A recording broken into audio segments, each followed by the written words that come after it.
இந்த வீடியோல நாம இன்னைக்கு பார்க்க போற டாபிக் கிளாஸ் 8ல இருக்கக்கூடிய ஜியோகிராஃபி சப்ஜெக்ட்ல சாப்டர் 2 தான் பார்க்க போறோம். Land, soil, water, natural vegetation and wild life resources அப்படின்றது. ஸோ இந்த சாப்டரை எக்ஸ்பிளைன் பண்ண சொல்லி நம்ம சப்ஸ்கிரைபர்ல சில பேர் கேட்டாங்க. ஸோ அவங்களுக்காக ஸ்பெஷலாக இந்த வீடியோ. உங்களுக்கு வேறு ஏதாவது சாப்டர் எக்ஸ்பிளைன் பண்ணணும் அப்படின்னா மறக்காம கமெண்ட் செக்ஷனில் கமெண்ட் போடுங்க. ஷூராக உங்களுக்காக வீடியோ போடுறேன். சரியா? ஸோ ரொம்ப கொஞ்சம் பெரிய சாப்டர், ஆனால் ரொம்ப ரொம்ப ஈஸியான சாப்டர். ஸோ முதல்ல நம்ம கவர் போனது என்னென்னா லேண்ட். லேண்ட்னா என்னது? நிலம் அப்படின்னு அர்த்தம். ஸோ லேண்ட், நிலம் அப்படிங்கிறது நம்மளோட நேச்சுரல் ரிசோர்ஸஸில் ரொம்ப ஒரு இம்பார்ட்டண்டான ஒரு பகுதி அப்படின்னு சொல்லலாம். ஸோ நம்ம ஓவரால் நம்ம எல்லாருக்கும் தெரிஞ்சிருக்கோம் இல்லையா, இந்த உலகத்தில் இந்த ஏர்த்தில் வந்து 30% ஆஃப் ஏரியா வந்து நிலத்தாலையும் 70% ஆஃப் இது வந்து வாட்டராலையும் கவர் பண்ணப்பட்டிருக்கு இல்லையா. ஸோ இப்போ 30% இருக்கக்கூடிய அந்த லேண்டை பற்றி தான் நம்ம வந்து இப்போ பார்க்க போகிறோம். இந்த 30%ல் ஒரு 10% மட்டும் தான் நம்மளுக்கு யூஸ் பண்ணுற மாதிரி, அதாவது நம்மளோட ஹியூமன்ஸ் நம்மளோட அன்றாட தேவைகளுக்கு யூஸ் பண்ணுற மாதிரி இருக்குது. அப்போ பேலன்ஸ் 20% எங்கே அப்படின்னு பார்த்தா அது எந்த மாதிரி நிலமாக இருக்குது? பாலைவனமாக இருக்குது, இல்லை திக் ஃபாரஸ்ட் படைஞ்ச ஏரியாவாக இருக்குது, ஒரு மவுண்டன் பேஸ் ரீஜனாக இருக்குது. ஸோ இதெல்லாம் ஒரு அன்இன்ஹாபிட்டபிளாக இருக்குது, அதாவது நம்ம வாழ்கிறதுக்கு தகுதியற்ற ஒரு நிலமாக இருக்குது அப்படின்னு சொல்லலாம். ஸோ இப்போ ஒரு பூமி எடுத்துக்கிட்டோம் அப்படின்னா 70% நீராகவும் 30% லேண்டாகவும் தான் இருக்குது. ஆனால் அந்த 30%லேயே 10% மட்டும் தான் நம்மளோட ஹியூமன்ஸ் வாழ்கிறதுக்கு தகுதியான இடமா இருக்குது. மீதி 20% அன்இன்ஹாபிட்டபிளாக இருக்குது. சரி, ஓகேவா? அண்ட் இதில் வந்து பிளெயின்ஸ் அண்ட் ரிவர் வேல்யூலாம் இருக்கு இல்லையா. ஸோ இந்த பக்கத்தில் இருக்க லேண்ட் எல்லாமே வந்து இந்த அக்ரிகல்ச்சர் பர்பஸ்க்கு நல்லாவே யூஸ்ஃபுல்லாக இருக்கிற மாதிரி இருக்குது. இப்போது லேண்டோட யூஸஸ் என்னன்னு பார்ப்போம். லேண்டோட நமக்கு எதுக்கெல்லாம் தேவைகளாக இருக்குது அப்படின்னு பார்ப்போம். நமக்கு லேண்ட் வந்து நிறைய வகையில் நமக்கு நிறைய டிஃப்ரெண்ட் பர்பஸில் வந்து நம்ம வந்து யூஸ் பண்ணுறோம். எப்படி? அக்ரிகல்ச்சராக யூஸ் பண்ணுறோம், ஃபாரஸ்ட்ரி பர்பஸாக யூஸ் பண்ணுறோம், மைனிங்க்கு பர்பஸாக யூஸ் பண்ணிகிட்ருக்கோம். நம்ம இப்போ இருக்கோம் இல்லையா, பில்டிங் வீடு கட்டி வாழ்கிறதுக்கு ஒரு தகுந்த இடமா லேண்ட் வந்து இருக்குது. ரோடு போடுறோம், இண்டஸ்ட்ரி அமைக்கிறோம். ஸோ இந்த மாதிரி எல்லாமே ஒரு காமன் டேர்ம்ஸாக நம்ம வந்து லேண்ட் யூஸ் அப்படின்னு சொல்லுவோம். சரி இல்லையா? ஸோ இந்த லேண்ட் யூஸை எதை வச்சு டிட்டர்மைன் பண்ணுவாங்க, அதாவது எதை வச்சு தீர்மானிப்பாங்க அப்படின்னா பை ஃபிசிக்கல் ஃபேக்டர்ஸ். எந்த மாதிரி ஃபிசிக்கல் ஃபேக்டர்ஸ்லாம்? சச்சஸ் டோப்போகிராஃபின்றது நிலப்பரப்பு அப்படின்னு அர்த்தம். அப்புறம் சாயில், அந்த லேண்டோட கிளைமேட்டிக் கண்டிஷனை பொறுத்து, அந்த லேண்டில் இருக்கக்கூடிய கிடைக்கக்கூடிய மினரல்ஸை பொறுத்து, அவைலபிலிட்டி ஆஃப் வாட்டர், அந்த நிலப்பரப்பில் அந்த லேண்டில் வந்து எவ்வளோ ஒரு வாட்டர் தன்மை இருக்குது, வாட்டர் ரிசோர்ஸஸ் எவ்வளோ இருக்குது. ஸோ இதை பொறுத்து எல்லாமே தான் நம்மளோட லேண்ட் யூஸை வந்து தீர்மானிக்க முடியும். அண்ட் ஹியூமன் ஃபேக்டர்ஸ் ஆன பாப்புலேஷன் வச்சும் அவங்க யூஸ் பண்ணுற டெக்னாலஜி வச்சு கூட நம்மளோட லேண்ட் யூஸ் வந்து நம்மளோட வந்து டிட்டர்மைன் பண்ண முடியும். இந்த லேண்ட் யூஸை வந்து இன்னும் 2 வகையாக வந்து கிளாஸிஃபை பண்ணுறாங்க. எப்படி? இந்த பேசிஸ் ஆஃப் ஓனர்ஷிப் அப்படிங்கிறது ஒன்று ப்ரைவேட் லேண்டாக இருக்குது, இன்னொன்று கம்யூனிட்டி லேண்டாக இருக்குது. ப்ரைவேட் லேண்ட்னா என்னது? It's owned by the individual. இப்போ நம்மளோட அந்த லேண்ட் வந்து நம்மளோட சொந்த பேரில் இருக்குது, நம்மளோட ஓன் யூஸ்க்காக வாங்குறோம் அப்படின்னா அது வந்து ப்ரைவேட் லேண்ட் அப்படின்னு சொல்லப்படுது. கம்யூனிட்டி லேண்ட்னா என்ன? It's owned by the community. ஒரு கம்யூனிட்டி வந்து ஓன் பண்ணுது. இது வந்து எதுக்காகனா அவங்களோட சொந்த யூஸ் கிடையாது, ஒரு காமன் யூஸ்க்காக. அதாவது ஒரு கலெக்ஷன் ஆஃப் ஃபுட்ஸ்னால் தீவனம், அந்த டொமஸ்டிக் அனிமல்ஸ்லாம் இருக்கு இல்லையா, அதுகளுக்கு வந்து சாப்பாடு கொடுக்கறதுக்கு தீவனம் இருக்கும் இல்லையா, இந்த மாதிரி ஒரு பர்பஸ்க்கு வந்து லேண்ட் யூஸ் பண்ணப்படுறதாகட்டும். ஃப்ரூட்ஸு, நட்ஸு, மெடிக்கல் ஹெர்ப்ஸ் எல்லாமே நம்ம தேவைகளையும் தாண்டி வெளியே வந்து கேஷ் கிராப்ஸ் எல்லாமே இல்லையா, வெளியே வந்து காசு கொடுத்து நம்ம வந்து விற்கிறதுக்காகவும் தான். ஸோ இது வந்து காமன் பீப்புளுக்கு யூஸ் ஆகிற மாதிரி இருக்குது. ஸோ இதில் பயிரிடக்கூடிய அந்த லேண்ட் எல்லாமே வந்து கம்யூனிட்டி லேண்ட் அப்படின்னு சொல்லுவாங்க. ஸோ இந்த மாதிரி கம்யூனிட்டி லேண்டை என்ன சொல்கிறாங்கன்னா காமன் ப்ராப்பர்ட்டி ரிசோர்ஸஸ் அப்படின்னு சொல்கிறாங்க. இந்த லேண்ட் அப்படிங்கிறது அப்படியே தான் இருக்குது. ஆனால் நம்மளோட மக்கள் இருக்காங்க இல்லையா, அதோட டிமாண்டு, அதோட தேவைகள் தான் நாளுக்கு நாள் அதிகமாகிட்டே இருக்குது இல்லையா. அண்ட் ஒரு லேண்ட்லேருந்து இன்னொரு லேண்ட், அதாவது பிளேஸ் டு பிளேஸ் அந்த லேண்டு வந்து தரம் வந்து குவாலிட்டி வந்து சேஞ்ச் ஆகிட்டே இருக்கும். மக்களுமே ஒவ்வொரு லேண்டை ஒவ்வொரு வகையை வந்து தரம் பிரித்து வச்சுருக்காங்களாம். எப்படி அப்படின்னா, இப்போ வந்து கமர்ஷியல் ஏரியாஸில் வந்து இந்த காமன் லேண்டில் வந்து கமர்ஷியல் ஏரியாஸ், அந்த வணிகம் சம்மந்தமான கடைகள் கட்டுறதாகட்டும், ஒரு இண்டஸ்ட்ரி அமைக்கிறதாகட்டும், இது எல்லாமே ஒரு காமன் லேண்டுன்னு சொல்லப்படக்கூடிய ஒரு கமர்ஷியல் லேண்டில் வந்து ஸ்டார்ட் பண்ணுவாங்களாம், யூஸ் பண்ணுவாங்க, அதுக்காக யூஸ் பண்ணிப்பாங்க. அர்பன் ஏரியா அப்படின்னு சொல்லப்படக்கூடிய நகர்ப்புறங்களில் நம்ம அதிகமாக என்ன பண்ணுறோம்? வீடு கட்டுறோம், அங்கே தான் வந்து எல்லா வீடு வாசல் எல்லாமே இருக்கிறது. ஓகே, ஒரு ஹவுசிங் காம்ப்ளெக்ஸாக நம்ம கட்டுறதுக்கு வந்து யூஸ் பண்ணிக்கிறோம். இது ரூரல் ஏரியா. ஸோ அந்த வகையான கிராமப்புற பகுதி, அந்த வகையான நிலங்களை நம்ம எதுக்கு யூஸ் பண்ணுறோம்னா அக்ரிகல்ச்சருக்கு யூஸ் பண்ணிக்கிறோம். ஸோ மக்களுமே இப்படி ஒவ்வொரு லேண்டுக்கு ஏற்ற மாதிரி அது டிஃபர் ஆகுது இல்லையா, அதோட குவாலிட்டி தரம் வந்து மாறிட்டே இருக்கிறதுனால அதுக்கு ஏற்ற மாதிரி ஒவ்வொரு கட்டமைப்பு எல்லாமே வந்து அமைச்சு வச்சுருக்காங்க. ஆனா, இப்ப இருக்கக்கூடிய லேண்டோட தேவைகள் வந்து சேஞ்ச் ஆகுது. நமக்கு வந்து சொன்னோம் இல்லையா? நாளுக்கு நாள் நம்மளோட தேவைகள் டிமாண்ட் வந்துட்டு அதிகமாகிட்டே போகுது இல்லையா? அதனால அந்த லேண்ட்ல இருக்கக்கூடிய ஒரு கல்ச்சர் சேஞ்சஸும் உண்டாகுது. ஒரு கலாச்சார மாற்றங்களும் உண்டாகுது அப்படின்னு பார்க்கலாம். மொத்தம் 4 சேஞ்சஸ் நடக்குது. என்னெல்லாம்? லேண்ட் டிகிரடேஷன் அப்படிங்கிறது நில சீரழிவு. இந்த நிலத்தோட தன்மையே கொஞ்சம் கொஞ்சமா குறைஞ்சிட்டே வருது. இது வந்து நில சீரழிவு அப்படிங்கிறது. 2வது வந்து லேண்ட்ஸ்லைன்ஸ் அதாவது நிலச்சரிவுன்னு சொல்றோம் இல்லையா? ஸோ இது ஏற்படுற காரணமா இருக்கு. சாயில் எரோஷன் மண்ணரிப்பு ஏற்படுது. டிசர்டிஃபிகேஷன் அதாவது இப்போ நல்லா இருக்கக்கூடிய லேண்ட நம்ம வந்து வேற விதமா யூஸ் பண்ணி, வேற விதமா கையாண்டு அத வந்து பாலைவனமாவே மாத்திரும். எதுக்கும் உபயோகப்படாத ஒரு லேண்டாவே மாத்திரும். ஸோ இத மாதிரி நம்மளோட தேவைகள அதிகரிக்க அந்த லேண்டோட கல்ச்சர் சேஞ்சஸ்ல வந்து அதிகமாகுது. ஏன்னா, மக்கள் அதிகமாகும்போது, நமக்கு வந்து அக்ரிகல்ச்சர் பர்ப்பஸ் நெறைய தேவைப்படுது. சாப்பிடுற சாப்பாடு வந்து அதிகமா வேணும் இல்லையா? ஸோ இது மாரி அக்ரிகல்ச்சர் பர்ப்பஸும், கன்ஸ்ட்ரக்ஷன் ஆக்டிவிட்டியும் அதிகமாகறனால, இந்த மாதிரி சேஞ்சஸ்லாம் ஏற்படுது அப்படின்னு சொல்றாங்க. ஸோ இந்த படத்த பாருங்களேன். 1, 2, 3, 4 குடுத்துருக்காங்க இல்லையா? இது பார்த்தாவே உங்களுக்கு இது தெரியும். எப்படி இருந்த இது 1க்கும் 2க்கும் எவ்வளோ வித்தியாசம் இருக்கு. ஸோ ஒரே இடம் தான். அது எப்படி காலநிலை மாறும்போது, இந்த இடங்களும் மாறிட்டு வருது அப்படின்னு பார்க்கலாம். ஸோ 2 விட 3 எவ்வளோ டிஃபரா இருக்கு. 3 விட எவ்வளோ 4 வந்து எவ்வளோ டிஃபர் ஆயிருக்கும். ஸோ இப்படிதான் நம்மளோட ஹையர் சிட்டீஸான சென்னை இது எல்லாமே வந்து இப்படிதான் வந்து மாறிட்டு வந்துச்சு. அடாப்ட் பண்ணிட்டு வந்துருச்சு. சரியா? ஸோ இப்போ இந்த லேண்ட வந்து நில வளத்த எப்படி நம்ம வந்து பாதுகாக்கிறது? கன்சர்வேஷன் ஆஃப் லேண்ட் ரிசோர்ஸஸ் இந்த நில வளத்த நம்ம எப்படி வந்து பாதுகாக்கிறது அப்படின்னு பார்க்கலாம். ஸோ மக்கள் தொகை அதிகமாகறனால தான் அதோட தேவைகளும் அதிகமாகுது இல்லையா? இப்போ ஒரு எக்ஸாம்பிள் எடுத்துக்கிட்டோங்களேன். இப்போ ஒரு யாரோ ஒருத்தவங்க வீட்டோட தலைவர் வந்து 1 கிலோ அரிசி வாங்குறாங்கன்னா, இப்போ ஒரு ஃபேமிலி வந்து 2 பேர் இருக்காங்க. அப்படின்னா 3 பேர் இருக்காங்கன்னா, அந்த 1 கிலோ அரிசி கிட்டத்தட்ட ஒரு 4 நாள் கிட்ட வருதுன்னு வச்சுக்கோங்க. இதே இது கூட ஒரு 2 பேர் இருக்காங்க அப்படிங்கும்போது, கண்டிப்பா 1 நாள், 2 நாள் தான் வரும். இல்லையா? ஸோ இப்படி ஒரு பாப்புலேஷன் இப்போ ஒரு ஃபேமிலிக்கே இப்படின்னா, கிட்டத்தட்ட இப்ப எல்லா ஃபேமிலிலயுமே பாப்புலேஷன் அதிகமாகும்போது, அதோட தேவைகள் எப்படி நமக்கு அதிகமாகும்? நம்ம யூஸ் பண்ற காய்கறி ஆகட்டும், யூஸ் பண்ற மளிகை சாமான் ஆகட்டும், யூஸ் பண்ற வாட்டர் ஃபெசிலிட்டீஸ் ஆகட்டும், இது எல்லாமே அதிகமா தேவைப்படுது இல்லையா? ஸோ நம்மளோட பாப்புலேஷன் அதிகமாகறனால, கண்டிப்பா ஏதோ ஒரு மாற்றங்கள் வந்து நம்மளோட நேச்சர்ல வந்து ஏற்படுது. இப்ப நம்ம வாழ்றதுக்கு இடமும் அப்ப நமக்கு நெறைய தேவைப்படுது இல்லையா? அப்ப நம்ம என்ன செய்றோம்? அந்த ஃபாரஸ்ட் ஏரியாவெல்லாம் ஃபாரஸ்ட் இருக்கு. நமக்கு இங்க வாழ்றதுக்கு சிட்டில வாழ்றதுக்கு நமக்கு இப்ப இடம் கிடைக்கல. ஸோ என்ன பண்ணுவோம் நம்ம பில்டிங் கட்டி ஆகணும். எங்க போய் கட்ட இடம் இல்ல. ஸோ என்ன பண்ணுவோம் நம்ம ஃபாரஸ்ட் ஏரியால தான் கை வைப்போம். ஸோ அந்த ஃபாரஸ்ட் இருக்கக்கூடிய ஏரியாவ கொஞ்சம் நம்ம அழிச்சுட்டு, 4 மரத்த பிடுங்கி போட்டு நம்ம வீடு கட்டினா என்ன ஆறப்போன்னு நினைப்போம். இப்படி ஒவ்வொருத்தவங்களும் இப்படி நினைச்சுட்டாங்கன்னா, அப்ப ஃபாரஸ்ட்ன்றது எவ்வளோ ஒரு சுருங்கி சுருங்கி வந்துரும் இல்லையா? So cut down the forest area will build up houses. நம்மளோட தேவைங்களுக்கு ஃபாரஸ்ட்ட நம்ம வந்து அழிக்கிறோம். ஸோ இதனால நேச்சுரல் சேஞ்சஸ்ல மிகப்பெரிய ஒரு மாற்றங்கள் வந்து ஏற்படுது. ஸோ இது மாதிரிலாம் இல்லாம, கொஞ்சம் நம்ம கண்ட்ரோல் வந்து பார்த்துக்கணும். இல்ல இது வந்து ஃபாரஸ்ட் ஏரியாவ நம்ம இது பண்ணக்கூடாது. வேற ஏதாவது ஒரு ரெமெடி இருக்கா? அப்படின்ற மாதிரி வந்து தேடணும். அண்ட் இப்ப இருக்கக்கூடிய பிரசன்ட் ரேட்ல வந்து டிகிரடேஷன் அந்த நிலத்த வந்து சீரழிவு இல்லாம நம்ம வந்து பார்த்துக்கணும். எப்படி பார்த்துக்கிறது? எஃபாரஸ்டேஷன் காடு வளர்ப்பு. இப்ப நம்ம ஒரு தேவைக்கு நம்ம ஒரு மரத்த வெட்டுறோம்னா, இன்னொரு இடத்துல நம்ம வந்து ஒரு மரத்த வந்து செடிய வந்து நட்டலாம். இல்லையா? ஸோ இது வந்து எஃபாரஸ்டேஷன் சொல்லுவாங்க. காடுகள் வளர்ப்ப வந்து அதிகமாக்கணும். செகண்ட் வந்து லேண்ட் ரிக்ளமேஷன் அதாவது நில மீட்பு அப்படின்னு அர்த்தம். ஒரு லேண்ட் இருக்கு. பட் அந்த லேண்ட் வந்து பராமரிப்பற்று இருக்கு. ஒரு சேற்று பகுதியில் இருக்கக்கூடிய ஒரு நீரை எல்லாமே அகற்றி, அப்படி இல்லைன்னா நிலத்தோட அந்த அளவை வந்து உயர்த்தி, அந்த நிலத்தை வந்து நம்ம வந்து உருவாக்கலாம். சரியா? ஸோ லேண்ட் ரிக்ளமேஷன் அப்படிங்கிறது. தேர்ட் வந்து regulation use of chemical pesticides and fertiliser. அதாவது நம்ம நிலத்துல யூஸ் பண்றக்கூடிய அந்த மருந்து, நச்சுக்கொல்லிகள் ஆகட்டும், அதெல்லாம் வந்து கொஞ்சம் கம்மியான அளவுக்கு ஹை டோசேஜ் இல்லாம கம்மியான அளவுக்கு யூஸ் பண்ணா நம்ம நிலத்தோட தரம் அப்படிங்கிறது இன்னுமே கொஞ்சம் வந்து சூப்பரா இருக்கும் இல்லையா? தென் வந்து செக்ஸ் வந்து ஓவர் கிராசிங் அதாவது நம்மளோட தேவைகள் அதிகமாகறதுனால என்ன பண்ணிடுவோம்? நிறைய அறுவடை வந்து அதிகமா பண்ணிடும். நம்ம தேவைகளுக்கு மட்டும் நம்ம வந்து அறுவடை பண்ணிட்டு, மீதி எல்லாமே வந்து ப்ராப்பரா நம்ம மெயின்டைன் பண்ணிட்டு வந்தோம் அப்படின்னா, நம்மளோட நில வளம் வந்து காக்கப்படும். ஓகேவா? இப்போ லேண்ட் ரிசோர்ஸஸ் புரிஞ்சுச்சா? இப்போ நம்ம நெக்ஸ்ட் பார்க்க போறது வந்து சாயில். ஸோ சாயில்னா என்னது? The thin layer of graining substance. Graining சப்ஸ்டன்ஸ்னா என்னன்னா ஒரு ரஃப் சர்ஃபேஸ் ஆஃப் டெக்ஸ்சர் அப்படி கொண்டு தான் கிரெய்னிங் சப்ஸ்டன்ஸ் சொல்லுவாங்க. ஸோ இதை cover the surface of an earth. இந்த எர்த்தில் வந்து மேற்படியில் கவர் ஆன இருக்க ஒரு விஷயம் தான் சாயில் அப்படிங்கிறது. இது கிட்டத்தட்ட கொஞ்சம் லேண்ட் மாதிரி தான். லேண்ட்னா என்ன? நிலம்.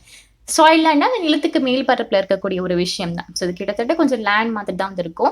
ஸோ இந்த soil is made up of எதெல்லாம் மேட் அப் ஆயிருக்கு? ஆர்கானிக் மேட்டரால, மினரல்ஸ்னால, அப்புறம் வெதர்ட் ராக்ஸ்னால. வெதர்ட் ராக்ஸ்னா என்னது அப்படின்னா வானிலை பாறை அப்படிங்கிறது. ஸோ இந்த ராக்ஸ் எல்லாமே குட்டி குட்டியா பிரேக் டவுன் ஆகி ஒரு ஸ்மால் செக்மெண்ட்டா இருந்தா எப்படி இருக்கும்? ஸோ இது எல்லாமே வந்து வெதர் ராக்ஸ்ன்னு சொல்லுவாங்க.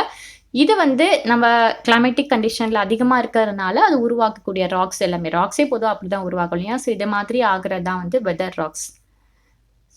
ஸோ வந்து லேண்ட்ஸ்லைட்ஸ். லேண்ட்ஸ்லைட்ஸ்னா என்ன? நிலச்சரிவு அப்படிங்கிறது. ஸோ நான் வந்து முன்னாடியே சொல்லிடுறேன். இப்ப அதிகமா வந்து நம்ம சப்ஸ்கிரைபர் கேட்டுட்டே இருக்கனால, அந்த அளவுக்கு நான் வந்து பிக்சர் வந்து எடுத்து போடல. சரியா? ஓகே. உங்களுக்கு அண்டர்ஸ்டாண்ட் பண்ண கஷ்டமா இருக்கு அப்டின்னா சொல்லுங்க. கண்டிப்பா ஃபியூ டேஸ் கழிச்சு நான் வந்து பிக்சர்லாம் அது கலெக்ட் பண்ணி நெறைய வந்து போடுறேன். சரி ஓகே. இப்ப நெக்ஸ்ட் பார்க்க போற டாபிக் வந்து லேண்ட்ஸ்லைட்ஸ். லேண்ட்ஸ்லைட்ஸ்னா நிலச்சரிவு அப்டின்னு அர்த்தம். எங்கெல்லாம் ஒரு நிலச்சரிவு வந்து ஏற்படும்? நிலம் வந்து சரியுது. நம்ம படத்துல காமிக்கலாம் இல்லையா? சரி எப்படி ஏற்படும்? ஒரு எர்த்குவேக் ஆகும்போது நடக்கும். இல்ல ஒரு ஃப்ளட் இல்ல வேல்கனோ இது மாதிரி ஆகும்போதெல்லாம் இயற்கை சீற்றங்கள் ஏற்படும் போதெல்லாம் நிலச்சரிவு ஏற்படுறதுக்கு அதிகமான காரணங்கள் இருக்கு. அப்புறம் ஏதோ ஒரு பிளேஸ்ல வந்து பர்ட்டிகுலரா ரெயின் வந்து அதிகமா பேஞ்சுட்டே இருக்கு அப்படின்னா, அந்த இடத்துல வந்து நிலச்சரிவு ஏற்பட அதிகமான ஒரு காரணங்கள் இருக்கு. ஸோ இதெல்லாமே ஒரு வகையான நேச்சுரல் டிசாஸ்டர்ஸ் தான். இது நம்மளோட லைஃப்க்கும் சரி, நம்மளோட உடைமைக்கும், உயிருக்கும், உடைமைக்கும் அதிகமான சேதங்கள வந்து ஏற்படுத்தக்கூடியது அந்த நிலச்சரிவு அப்படிங்கிறது. ஒரு கேஸ் ஸ்டடி வந்து குடுத்துருக்காங்க பாருங்களா? ஹிமாச்சல் பிரதேஷ்ல இருக்கக்கூடிய கின்னூர் டிஸ்ட்ரிக்ட் அப்படின்ற பங்கி வில்லேஜ் கிட்ட வந்து ரெக்காங் பியோ அப்படின்ற ஒரு ஊர் இருக்கு. இங்க வந்து ஒரு பெரிய லேண்ட்ஸ்லைட், ஒரு பெரிய ஒரு நிலச்சரிவு வந்து ஏற்பட்டிருக்கு. அதோட இது எவ்வளோ தூரம்னா 200 மீட்டர் கிட்ட நிலச்சரிவு வந்து ஏற்பட்டிருக்கு. அதாவது ஹோல் இந்துஸ்தான்லேருந்து ஆரம்பிச்சு டிபெட் ரோட், ஹை ரோட் 22 வரைக்கும் இது இதாயிருக்கு. ஸோ அதிக பாதிப்புக்குள்ளான இடம் இதுதான் அப்படின்னு சொல்லலாம். இது காரணம் என்ன அப்டின்னா, அந்த ஸ்லோப் ஜோன் இருக்கு இல்லையா? அது வந்து ரொம்ப வீக்கா இருக்கறனால, இந்த மாதிரி நிலச்சரிவு ஏற்பட்டிருக்கு அப்டின்னு காரணம் வந்து சொல்றாங்க. ஸோ ரொம்ப பெரியான ஒரு டேமேஜ் வந்து ரோடுக்கும் ஆயிருக்கு. அண்ட் பக்கத்துல இருக்கக்கூடிய நியர்பை வில்லேஜ் பீப்பிள்லாம் இருப்பாங்க இல்லையா? ஸோ அவங்களோட உடைமைகள் எல்லாமே வந்து பறி போயிருக்குன்னு சொல்லலாம்.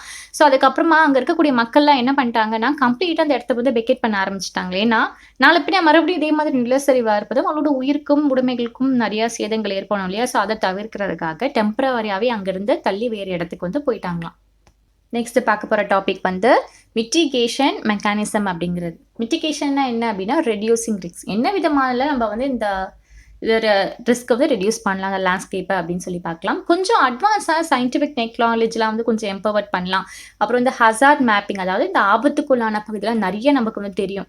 மீன்ஸ் அங்கே இருக்கிறவங்களுக்கு கொஞ்சம் தெரிஞ்சிருக்கும் இல்லையா, அனலைஸ் பண்ணியிருப்பாங்க இல்லையா, இந்த மாதிரி அதிகப்படியான ஆபத்துக்குள்ள பகுதிகள்லாம் அடிக்கடி கண்காட்சிட்டே இருந்துட்டு அதை வந்து ப்ராப்பராக மேப் பண்ணி வைக்கலாம். இந்த இடத்துலலாம் வந்து ஆபத்து இருக்குப்பா, ஸோ இந்த பக்கம் நீங்கள் போகும்போது சேஃப் காராக கொஞ்சம் போங்க, சேஃப் அண்ட் சைடாக போங்க அப்படின்ட்டு கொஞ்சம் வந்து நம்ம அலர்ட் பண்ணுற மாதிரி சொல்லலாம். அப்புறமா வந்து கன்ஸ்ட்ரக்ஷன் ஆஃப் ரிட்டென்ஷன் வால், ஒரு பெரிய வால் வந்து எழுப்பலாம்.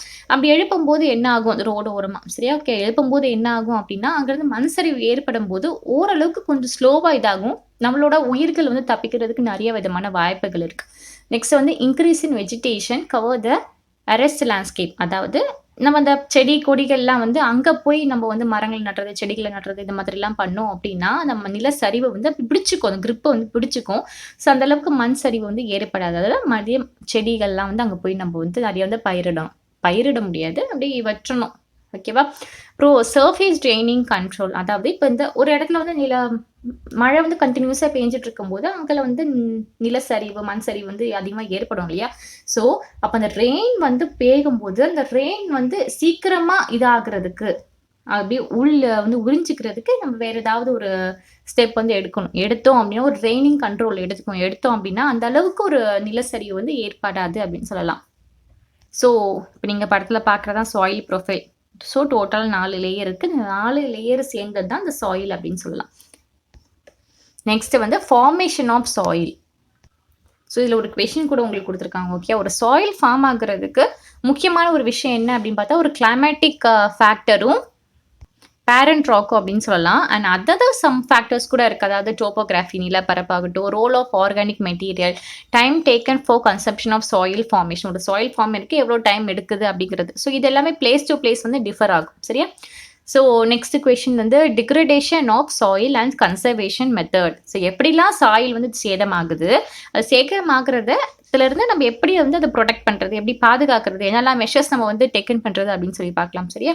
ஸோ சாயில் எரோஷன் கூட ஒரு மேஜர் த்ரெட், ஒரு பயமுறுத்துறமான விஷயம் அப்படின்னு சொல்லலாம் நம்ம சாயில் ரிசோர்ஸஸ்க்கு. ஸோ இது வந்து ஹியூமன்ஸாகவும் ஏற்படும், நேச்சுரல் ரிசோர்ஸாகவும் நம்ம வந்து ஹியூமன்ஸும் நம்ம சாயிலை சேதப்படுத்துகிறோம். அண்ட் பை நேச்சுரலாலுமே சாயில் வந்து சேதப்பட்டுட்டு தான் இருக்குது. டீஃபாரஸ்டேஷன் நம்ம பண்ணுறதுனால, மரங்களை நிறைய அழிக்கிறதுனால இந்த மாதிரி சாயில் டேமேஜ் ஆகுது. ஓகே, சாயில் எரோஷன் வந்து ஃபார்ம் ஆகுது. ஓவர் கிராசினஸ் வந்து தெரியுமா, அளவுக்கு மீறிய ஒரு அறுவடை நம்ம செய்யறதுனால, மேய்ச்சல் வந்து அதிகமா நம்ம பண்றதுனால ஓவர் கிராசிங் இது மூலியமாவும் சாயில் எரோஷன் அதிகமாகுது. நம்ம வந்து அந்த பிளான்ட்ஸுக்கு வந்து நிறைய கெமிக்கல், பெஸ்டிசைட் யூஸ் பண்றதுனால, ஃபெர்டிலைசர்லாம் யூஸ் பண்றதுனால, அந்த நிலத்தோட தன்மையே கம்மியாயிடுது. நிலத்தோட தன்மையே இல்ல அப்படின்னா, சாயிலே சுத்தமா வேஸ்ட் ஆயிரும் இல்லையா? ஒரு ப்ராப்பர் யூஸ் பண்ற மாதிரி இருக்காது. ஸோ இதனாலயும் கூட நிறைய சாயில் எரோஷன் வந்து ஏற்படுது. அதுக்கப்புறமா வந்து லேண்ட்ஸ்கேப், ஃப்ளட் இந்த மாதிரி காரணங்கள் இதெல்லாம் நேச்சுரல். ஆனா டீஃபாரஸ்டேஷன்லாம் நம்ம வந்து பண்றது. Humans made. நான் சொன்னேன் இல்லையா? ஹியூமன்ஸும் சாயில் அழிக்கிறோம். நேச்சுரலாவும் சாயில் அழிக்குது. நேச்சுரல் சைட்ல என்னெல்லாம் பார்த்தோம் அப்படின்னா, அந்த லேண்ட்ஸ்கேப்பு, ஃப்ளட் இதெல்லாம் வந்து தவிர்க்க முடியாத ஒரு விஷயங்கள். இப்படிலாம் கூட தான் நம்மளோட சாயில் வந்து இதாகுது. ஸோ என்னெல்லாம் மெத்தட் பண்ணி நம்ம இந்த சாயில் கன்சர்வ் பண்ணுறது, ப்ரொடெக்ட் பண்ணுறது அப்படின்னு பார்க்கணும். ஓகே, மால்ச்சிங். ஸோ மால்ச்சிங் அப்படின்னா வேறு ஒன்றும் கிடையாது. இந்த காஞ்ச சருகுலாம் இருக்கு இல்லையா? இப்போ அங்கே மரம்லாம் நிறையா இருக்குது அப்படின்னா, இந்த காஞ்ச சருகுலாம் என்ன செய்வாங்கன்னா, அந்த மேலே அந்த மரத்து கீழே அந்த கிரவுண்டில் போட்டு விட்ருவாங்க. ஏன்னா அந்த காஞ்ச சருகுல அதிகமான ஒரு கார்பன் வந்து இருக்கா. ரொம்பவே வந்து இந்த ஈரத்தை தான் தக்க வச்சுக்கிறக்கூடிய தன்மை இருக்குது. இப்போ நம்ம சாயில் வந்து சும்மா விட்டுறதுக்கும், இந்த இலைகளை மேலே போட்டு அது மேலே தண்ணி ஊற்றிட்டு அப்படியே வைக்கிறதுக்கும் அந்த மாய்ஸ்சர் வந்து அப்படியே இருக்குமா. ஸோ அப்படி பண்ணுறதுனால நமக்கு வந்து அந்த நிலத்தடி நீர் வந்து இருக்கிறதுனால அந்த இடத்துல சாயில் வந்து நல்லா ஒரு குவாலிட்டியான ஒரு ப்ராப்பராக வந்து கிடைக்கும். ஸோ மால்ச்சிங் பர்பஸ் அப்படிங்கிறது. நெக்ஸ்ட் வந்து கான்டோர் பெரிஸ் அப்படிங்கிறது. இதில் என்ன பண்ணுவாங்க அப்படின்னா, அந்த ஸ்டோன்ஸு, சின்ன சின்ன மரக்கட்டை, பிளான்ட்ஸ்லாம் இருக்குல்ல, அந்த இயற்கை பொருட்களால் வச்சு ஒரு தடைகள் வந்து செய்வாங்களாம். அப்படி பண்ணுறதுனால அந்த நீரோட்டம் இருக்குல்ல, இப்போ நிறைய மழை வந்துட்டு இருக்குது அப்படின்னா, அந்த நீரோட்டத்தை வந்து ஓரளவுக்கு கொஞ்சம் கண்ட்ரோல் பண்ணும். அந்த நீர் வந்து அப்படி ஊடுருவி போகிறதுக்கு நல்லா யூஸ்ஃபுல்லாக இருக்கும். ஆனால் இது எல்லாமே வந்து இயற்கை முறையில் வந்து பண்ணுறதுனால இது வந்து கான்டர்பரேஸ் அப்படின்னு சொல்லுவாங்க. இப்படி பண்ணுறதுனால அந்த சாயில் வந்து கீழே இறங்குறது வந்து ரொம்ப கம்மியாக வந்து இதாகுது. ஸோ சாயில் வந்து ப்ரிவென்ட் பண்ணப்படுது. நெக்ஸ்ட் வந்து ராக் டேம் அப்படிங்கிறது, அதாவது ஒரு பிளேஸ்ல பர்டிகுலர் இடத்துல வந்து சரிவு அதிகமாக ஏற்படுதுன்னா, இந்த பாறைகளை வச்சு நிறைய குமிச்சு போட்டுருவாங்களாம். ஸோ அப்படி குமிக்கும் போது அதை தாண்டி சாயில் வந்து கீழே வந்து வராது. ஸோ எந்த இதுக்குமே வந்து உயிர் சேதம் வந்து அந்த அளவுக்கு ஏற்படாது. ஸோ அப்படினால சாயில் ஸ்லோ டவுன் வந்து அது இதாக கம்மியாகுது. ஸோ ராக் டேம் அப்படிங்கிறது. நெக்ஸ்ட் வந்து டெரஸ் ஃபார்மிங் அப்படிங்கிறது படத்தில் காமிக்கலாம். ஒரு ஸ்டெப் பை ஸ்டெப் ஒரு ஏணி படிக்கட்டி மாதிரி ஒரு ஸ்லோப் மாதிரி வந்து இது மாதிரி இது பண்ணி வச்சிருப்பாங்க. அப்படி வைக்கும்போது அந்த நிலச்சரிவு அப்படிங்கிறது இடத்துல கம்மியாக வந்து ஏற்படுது. நெக்ஸ்ட் வந்து இன்டோ கிராப்பிங் அப்படிங்கிறது. ஸோ இது ரொம்ப முக்கியமானது. என்னன்னா, இப்போ ஒவ்வொரு ஆல்டர்னேட்டிவ் ரோஸா இருக்கு இல்லையா? அந்த ஒவ்வொரு ரோஸ்லயும் டிஃப்ரெண்ட் டைப் ஆஃப் கிராப்ஸ். இப்போ ஒரு இதுல வந்து டீனா, அடுத்த இதுல வேற ஏதாவது கிராப், சோளம். ஓகே, ஸோ இதே அடுத்தது பேடி. இந்த மாதிரி ஒவ்வொரு இதுலேயுமே வந்து ஒவ்வொரு type of crop, alternative crop வந்து பயிரிடுறதுனால அவங்களுக்கு வந்து அந்த சாயில் எரோஷன் வந்து கம்மியாகுது. நெக்ஸ்ட் வந்து கான்டர் பிளஃபிங் அப்படின்றது. பிளஃப்னா நம்ம என்ன சொல்வோம்? உழுதல் அப்படின்னு சொல்லுவோம். ஸோ இவங்க வந்து மண்ணை உழும்போதும் சரி, நடவு பண்ணும்போதும் சரி, பயிரிடும் போதும் சரி, ஒரு இயற்கையான முறையில் வந்து ஃபாலோ பண்ணுவாங்க. அப்படி பண்ணுறதுனால நம்ம ஹியூமன்ஸ் வந்து மேற்கொண்டு அதை வந்து சரிக்கிறதுக்கு ஒரு யூஸ் இல்லாமல் போகுது. இப்போ பாருங்களேன், இப்போ ஒரு ஹெவி எக்யூப்மெண்ட்ஸ் மிஷின்லாம் கொண்டு போய் வச்சு இப்படி ட்ரில் போட்டு வாட்டர் போட்டு ஏதோ பண்ணுறீங்க அப்படின்னா ஆட்டோமேட்டிக்காக அந்த இடத்துல மண் சரிவு ஏற்படும். ஆனால் இதே இது நம்ம ஹியூமன்ஸே போயிட்டு அந்த இடத்துல ஏதாவது கொஞ்சம் மிருதுவான ஒரு வேலையை பார்க்கும்போது நமக்கு வந்து இந்த மாதிரி மண் சரிவு வந்து ஏற்படாமல் இருக்கும். ஏன்னா அது இயற்கை முறைகள் எல்லாம் பண்ணும்போது, ப்ளஃப் பண்ணும்போது, உழவு பண்ணும்போது இந்த மாதிரி மண் சரிவு கண்ட்ரோல் ஆகிறதுக்கு நிறைய சான்சஸ் இருக்குது. நெக்ஸ்ட் வந்து ஷெல்டர் பெல்ஸ் அப்படிங்கிறது, அதாவது காஸ்டர் அண்ட் ட்ரை ரீஜனில் ஒரு ட்ரீயை இந்த மாதிரி ரோவாக நிறைய வந்து வளர்க்க வைப்பாங்களாம். இது ஏன் அப்படின்றதுனா இந்த விண்ட் மூவ்மெண்ட் வந்து கண்டுபிடிக்கிறதுக்காக. ஸோ இதை வச்சு கண்டுபிடிச்சிடலாம். காற்று எந்த இடத்துல அதிகமாகுதோ அப்போ அந்த இடத்துல மழை வந்து இப்படி பெய்யும் அப்படின்ட்டு அசியூம் பண்ணிட்டு ஸோ அந்த இடத்துல பாதுகாப்பு வந்து அதிகமாக கொடுப்பாங்க. சரி, ஓகே. ஸோ இதோட முடிஞ்சிச்சு. இப்போ ஒரு ஆக்டிவிட்டின்னு கொடுத்துருக்காங்க. ஸோ ரொம்ப ஈஸியான ஆக்டிவிட்டி இது. ஓகே, நீங்கள் வீட்லேயே வந்து அழகாக ட்ரை பண்ணி பார்க்கலாம். 2 ட்ரே எடுத்துக்கோங்க, A அண்ட் B. அண்ட் ரெண்டுமே வந்து ஒரே சைஸாக எடுத்துக்கோங்க. ரெண்டுலேயுமே ஒரு 6 ஹோல்ஸ் கிட்ட போட்டு வச்சுக்கோங்க. மண்ணை வந்து நிரப்பி வச்சுருங்க. ஓகே, அண்ட் ஏயை வந்து மண்ணை நிரப்பிட்டு அதுக்கு எப்படியே பண்ணி வச்சிருங்க. வேறு எதுலேயுமே அந்த மாற்றங்கள் பண்ண வேண்டாம். பியில் வந்து உங்ககிட்ட வந்து ஏதாவது இந்த அரிசி இதெல்லாம் கோதுமையோட இது இருந்துச்சுன்னா அதை தூவி விட்டுருங்க. தூவி விட்டுட்டு கொஞ்சம் சேம் அமௌண்ட் ஆஃப் வாட்டர் வந்து போர் பண்ணிகிட்டே வாங்க. கொஞ்ச நாள் கழிச்சு என்ன ஆகும்னா, நீங்கள் பியில் வந்து ஒரு சில விதைகள் போட்டிங்களே அது வந்து முளைக்க ஆரம்பிக்கும். ஸோ 1 சென்டிமீட்டர் அளவுக்கு முளைச்சதுமே ஒரு கப் ஃபுல்லாக ஈக்குவல் அமௌண்ட் ஆஃப் வாட்டர் எடுத்துட்டு நீங்கள் வந்து ரெண்டுமே போர் பண்ணிட்டு அந்த ட்ரேவை வந்து ஒரு ஸ்லோப்பு, நம்ம சொன்ன ஸ்லோப்பு தான் பார்க்குறோம் இப்போ சாயில் எரோஷன். ஸ்லோப்பாக வச்சுட்டு நீங்க தண்ணி அந்த விடும்போது கீழ வந்து ஒரு கலெக்ட் ஆகுற வாட்டர் வந்து நீங்க கலெக்ட் பண்ணி வச்சு நீங்க வந்து அப்சர்வ் பண்ணலாம். என்னன்னா, இந்த ஏல வந்து நீங்க பிளான்ட்ஸ் எதுவுமே வளர்க்காம வச்சிருக்கிறீங்களா, அதோட மண் அரிப்பு அதிகமாகி அந்த தண்ணிக்குள்ள நெறைய சாண்டா வந்து கிடக்கும். அதே இது பில வந்து நெறைய குட்டி, குட்டி இப்போ கிராப்ஸ்லாம் போட்டு நீங்க வளர்த்து வச்சிருக்கீங்களா, இதுல வந்து ஃபில்டர் ஆகுற வாட்டர் வந்து ஓரளவுக்கு கொஞ்சம் மண்ணெல்லாம் இல்லாம கொஞ்சம் இதா வரும். சிரிச்சே கண்டுபிடிச்சிடலாம். நம்ம அந்த இடத்துல ஒரு பிளான்ட்ஸ வெஜிடேஷன் இதாகுறது வந்து எவ்வளோ ஒரு இம்பார்ட்டன்ட், அது எவ்வளோ இம்பார்ட்டன்ட் ஆகுறதுனால மண் சரிவு ஏற்படுறது கம்மியா இருக்கு அப்படின்னு பார்க்கலாம். ஓகே. நம்ம நெக்ஸ்ட் பார்க்க போற டாபிக் வந்து வாட்டர். ஸோ வாட்டர் அப்படிங்கிறது ஒரு இம்பார்ட்டன்ட் ரினியூவபிள் நேச்சுரல் ரிசோர்சஸ் அப்படின்னு சொல்லலாம். சரியா, ரினியூவபிள்னா என்னது, மறுபடியும் நம்மளால புதுப்பித்துக்க முடியும். ஸோ இது எல்லாமே வந்து ரினியூவபிள் வாட்டர் ரிசோர்சஸ் சொல்லலாம். ஸோ நம்முடைய ஏர்த்தில் வந்து 3/4 of the covered with water part வந்து வாட்டரால கவர் பண்ணிட்டு நான் ஃபர்ஸ்ட் டாபிக்லேயே சொன்னேன் தெரியுமா, 70% வந்து வாட்டராலையும் நீராலையும் 30% வந்து நிலப்பரப்பாலையும் உருவாக்கப்பட்டதான் நம்மளோட பூமி. ஓகே, இப்போ 70% வாட்டர் இருக்கு. ஓகே, வாட்டர் எதுக்கெல்லாம் இம்பார்ட்டன்ட், பிளான்ட்ஸுக்கு, அனிமல்ஸ்க்கு, நம்மளோட ஹியூமன் லைஃப்க்கு எல்லாமே வந்து வாட்டர் இம்பார்ட்டன்ட். ஆனால் ஓஷன் வாட்டரை வந்து உப்புத்தன்மை வந்து அதிகமாக இருக்கிறதுனால நம்மளோட ஹியூமன்ஸ் வந்து கன்சியூம் பண்ணுறதுக்கு it's not fit. Okay, fit ஆகாது. நான் சொன்னல 70% வாட்டர் இருக்குது அப்படிங்கும்போது அப்போ 70% நம்மளோட ஹியூமன் யூஸ்க்கு வந்து யூஸ் ஆகுமா அப்படின்னு பார்த்தா கிடையாது. இந்த 70%ல ஃப்ரெஷ் வாட்டர் வந்து கிட்டத்தட்ட 2.7% மட்டும்தான் இருக்கான். மீதி ஜஸ்ட் இமேஜின் பண்ணிக்கோங்க, 70% வாட்டரில் ஜஸ்ட் 2.7% மட்டும் தான் ஃப்ரெஷ் வாட்டராக இருக்குது. அதுவும் 2.7%ல வெறும் 1% வாட்டர் மட்டும்தான் நம்மளோட ஹியூமன் கன்சியூம் பண்ணுற மாதிரி இருக்குது. அதாவது இந்த கிரவுண்ட் வாட்டர் ஆகட்டும், சர்ஃபேஸ் லெவல், அதாவது ரிவர், லேக்ஸில் கிடைக்கக்கூடிய வாட்டர் வேப்பர் மூலியமாக அந்த அட்மாஸ்பியரில் போகும் இல்லையா, இந்த மாதிரி வாட்டர் வேப்பர் மூலியம் கிடைக்கிற வாட்டர் எல்லாமே அதில் 1% தான் இருக்கான். மீதி எல்லாமே நம்மளால யூஸ் பண்ண முடியாது. எல்லாமே ஓஷன்லேயும் அங்கே அப்படின்ற மாதிரி தான் இருக்குது. சரி, ஓகே, கன்சியூம் பண்ணுறதுக்கு it's unfit. So fresh water அப்படிங்கிறது எவ்வளோ ஒரு அரிய வகையான விஷயம் இந்த ஏர்த்தில். பட் நம்ம தான் வந்து புரிஞ்சிக்க மாட்டோம் இல்லையா.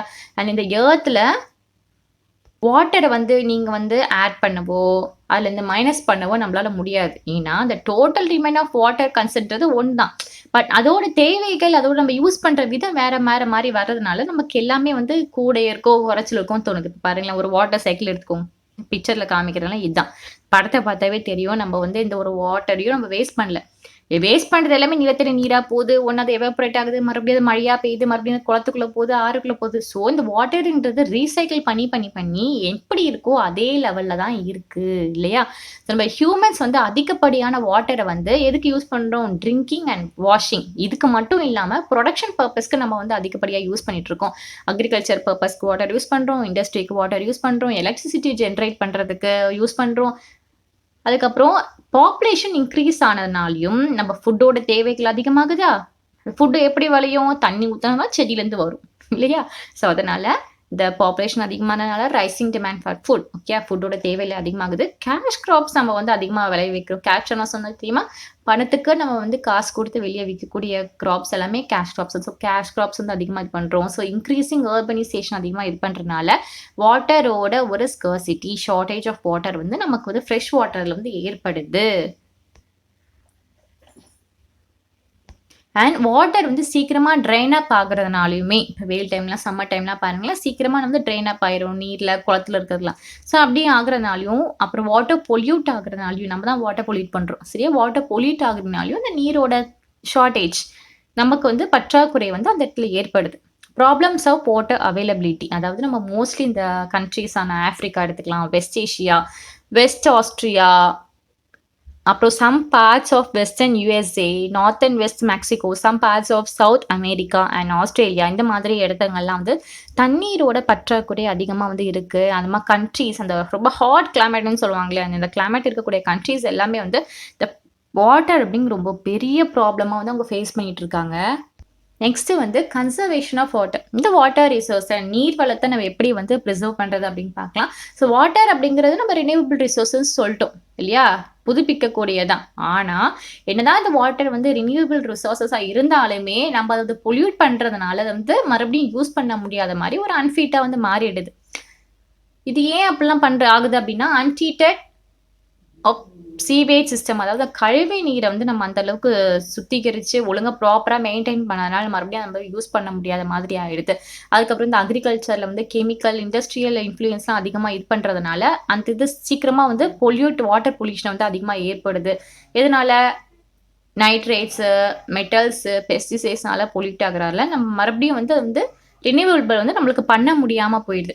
அண்ட் மோஸ்ட்லி இந்த மாதிரி இடத்துங்கலாம் வந்து கெமிக்கல் வந்து அதிகமா மோஸ்ட்லி கெமிக்கல்னாவே என்னது? நான் பயோடிகிரேடபிள் அதாவது மக்கும் தன்மையற்றது அப்படின்னு சொல்லலாம். சரி அது ஒரு பொருள் மக்கல அப்படின்னா, அந்த இடத்துல ஆட்டோமேட்டிக்கா வந்து பொல்யூஷன் ஆகும் இல்லையா? ஸோ தண்ணீல அதிகப்படியான கெமிக்கல்ஸ்லாம் கலக்க கலக்க, ஒரு விஷ வாய்ந்த தண்ணியா மாறிடுது. ஸோ நம்ம கன்சியூம் பண்றதுக்கு ஒரு தகுதியற்ற ஒரு நீரா வந்து மாறுது. அதுக்கப்புறம் வந்து ஃபாரஸ்ட் வளர்ப்பு, அதுக்கப்புறம் அதர் வெஜிடேஷன் கவர் இது எல்லாமே வந்து இந்த சர்ஃபேஸ் வாட்டரோட சர்ஃபேஸ வந்து கண்ட்ரோல் பண்ணி வச்சுக்குது அப்படின்னு சொல்லலாம். Water harvesting. So water harvesting பண்ணாலும் நம்ம வந்து வாட்டரோட ரிசோர்ஸஸ் வந்து பாதுகாக்கிறதுக்கு யூஸ்ஃபுல்லா இருக்கும். அதுக்கப்புறம் அந்த கெனால்ஸ் அந்த இடத்துலலாம் வந்து இந்த இரிகேஷன் ஃபீல்ட் வந்து ப்ராப்பரா வந்து இது பண்ணணும். ஒரு செடிக்கு வந்து இந்த அளவு தண்ணி போதும் அப்படின்னா, நம்ம வந்து ப்ராப்பரா பார்த்து ஆஃப் பண்ணிட்டு, அடுத்த செடிங்களுக்கு தண்ணி விடணும். நம்ம பாட்டு இஷ்டத்துக்கு போட்டுட்டு, அது கிராப்பும் வேஸ்ட் ஆயிரும், வாட்டரையும் வேஸ்ட் ஆயிரும். ஸோ நம்ம ப்ராப்பரா இதெல்லாம் கொஞ்சம் கண்காணிப்போம், கொஞ்சம் அவேர்னஸா இருக்கணும் அப்படின்னு சொல்லலாம். அந்த வாட்டர் இந்த ஸ்ப்ரிங்கிள் வாட்டர் அந்த இரிகேஷன் ஏரியாலலாம் அந்த ஸ்ப்ரிங்கிள் வாட்டர் இருக்குல்ல, இதெல்லாம் வந்து இப்படி போட்டோம் அப்படின்னா, இந்த வாட்டர வந்து கொஞ்சம் சேவ் பண்ண முடியும். நம்ம லாஸ் ஆகுறது. அப்புறம் ட்ரை ரீஜியன்லலாம் வந்து ஹையா ரொம்ப எவாப்ரேட் ஆயிடும். ஓகே. வாட்டரோட எவாப்ரேஷன் நீராவி தன்மை அதிகமா இருக்கும். ஸோ இந்த மாதிரி இடத்துல வந்து ட்ரிப் இரிகேஷன் இந்த சொட்டு நீர் பாசனம் சொல்லுவோம் இல்லையா? இந்த மாதிரி ஒரு மெத்தட ஃபாலோ பண்ணோம் அப்படின்னா, நம்ம வந்து வாட்டர வந்து கண்டிப்பா வந்து சேவ் பண்ணி ஆகலாம். நம்ம கடைசியா பார்க்க போற டாபிக் வந்து natural vegetation and wild life அப்படின்றது. நேச்சுரல் வெஜிடேஷன்னா என்ன? ஒரு பிளான்ட் கம்யூனிட்டி அப்படிங்கிறது ஓகே. ஒரு இடத்துல நேச்சுரலாவே ஹியூமனோட எந்த ஒரு தளபாடும் இல்லாம ஒரு செடி வளருது. அந்த செடி மரமாகி அந்த மரம் வந்து அப்படியே இருந்து ஹியூமன்ஸ் வந்து ரொம்ப வருஷம் அதை கண்டுக்காம விட்டுட்டாங்க அப்படின்னு வச்சுக்கோங்களேன். அதான் நேச்சுரல் வெஜிடேஷன். சரி ஓகேயா? ஸோ இந்த மாதிரி நேச்சுரல் வெஜிடேஷன் வைல்ட் லைஃப்னா என்ன அப்படின்னு பார்க்கலாம். ஸோ இப்போ லித்தோஸ்பியர், ஹைட்ரோஸ்பியர், அட்மாஸ்பியர் அப்படின்னு தெரியும். ஸோ இதெல்லாம் சேர்ந்ததா ஒரு பயோஸ்பியர் அப்படின்றது. இந்த பயோஸ்பியர்ல தான் natural vegetation and wild life அப்படிங்கிற விஷயமும் இருக்கு. இந்த பயோஸ்பியர்ல தான் இந்த லிவிங் நம்மளோட உயிர் வந்து வாழ்றதுக்கு ஒரு தகுதியானதா இருக்கு. இப்போ வந்து நம்ம வந்து லித்தோஸ்பியர் அப்படின்னா அதுக்கு சம்பந்தமான ஒரு உயிர் தான் வாழ முடியும். ஹைட்ரோஸ்பியர்னா அங்க சம்பந்தமான ஒரு உயிர் தான் வாங்க முடியும். ஆனா லித்தோஸ்பியர், ஹைட்ரோஸ்பியர், அட்மாஸ்பியர் இது 3மே இருந்தாதான் ஒரு பயோஸ்பியர் அப்படின்ற ஒரு ரிலேட்டட் இருந்தா தான் ஒரு சர்வே பண்றதுக்கு இதா இருக்கும்னு சொல்லலாம். ஒரு சப்போர்ட்டிங் ஒரு லைஃப் சப்போர்ட் சிஸ்டம் வந்து எக்கோசிஸ்டம்ல உருவாகுதுன்னா, அது வந்து பயோஸ்பியர் தான் காரணம். இந்த பிளான்ட்ஸ் நமக்கு என்னெல்லாம் குடுக்குது? விறகு, டிம்பர்னா விறகு குடுக்குது. அனிமல்ஸ்க்கு ஷெல்டர் குடுக்குது. நமக்கு வந்து ஆக்ஸிஜன் நம்ம பிரீத் பண்றதுக்கு ஆக்ஸிஜன் தேவை. அது எங்க இருந்து வருது? பிளான்ட்ஸ் கிட்ட இருந்து வருது. ஸோ பிளான்ட்ஸ் வந்து நம்ம பிரீத் பண்றதுக்கு ஆக்ஸிஜன் குடுக்குது. Protect for growing graphs.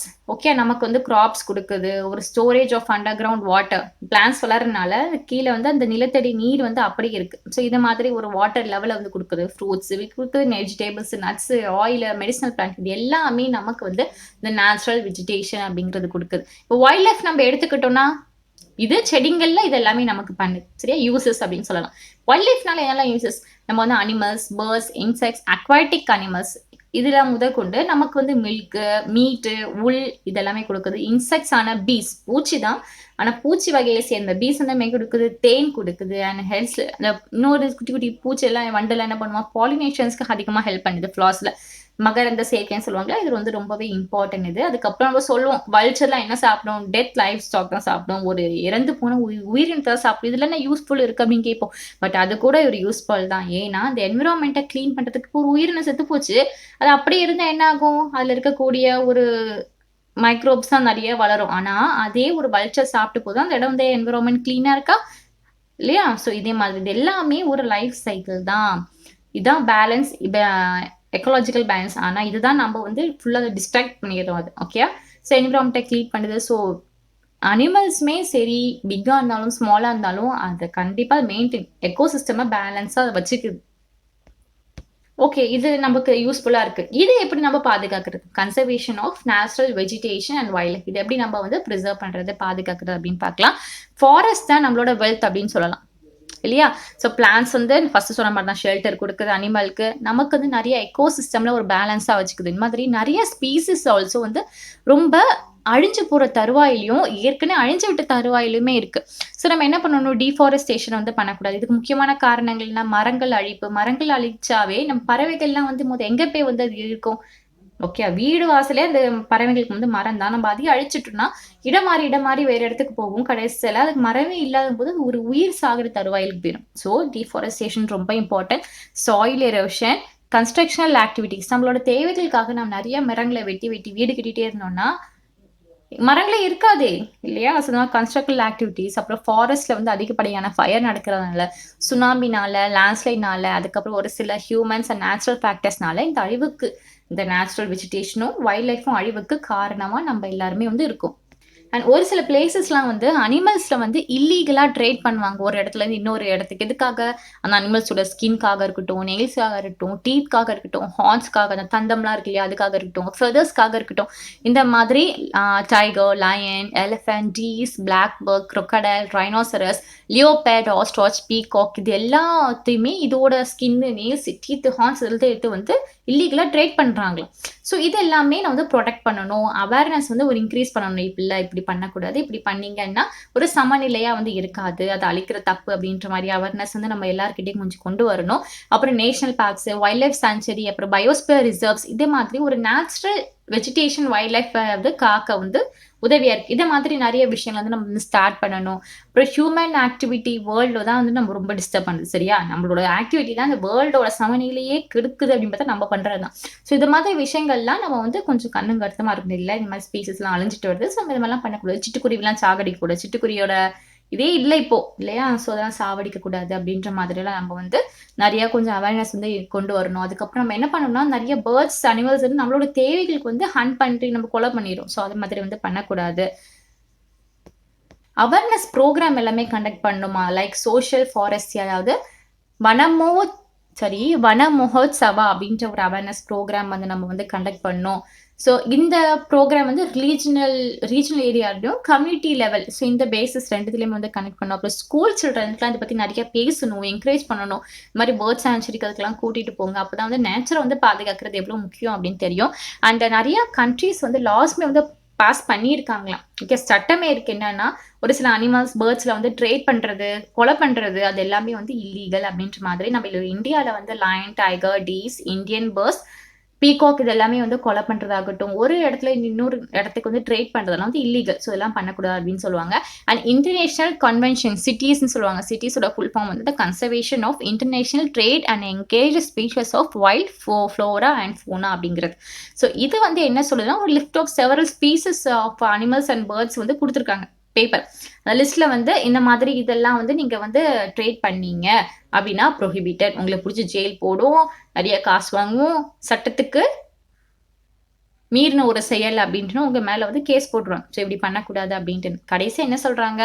இந்த பிளான்ட்ஸ் அப்புறம் அனிமல்ஸ் இது எல்லாமே வந்து பாதுகாக்கிற வேலை, ஒரு டியூட்டி அப்படிங்கிறது நம்மளோட சிட்டிசனுக்கு தான். ஏன்னா, அதுதான் ஒரு சமநிலையை உண்டாக்குது. நம்ம தான் போய் இந்த சமநிலையை வந்து கெடுக்குறோம். ஸோ இப்படிலாம் பண்ணாம, நம்மளோட டியூட்டி நம்ம ப்ராப்பரா பார்க்கணும் அப்படிங்கிறது தான் இந்த லெசன்ல சொல்லியிருக்காங்க. ஸோ இந்த லெசன் உங்களுக்கு புரிஞ்சுக்கும்னு நெனைக்கிறேன்.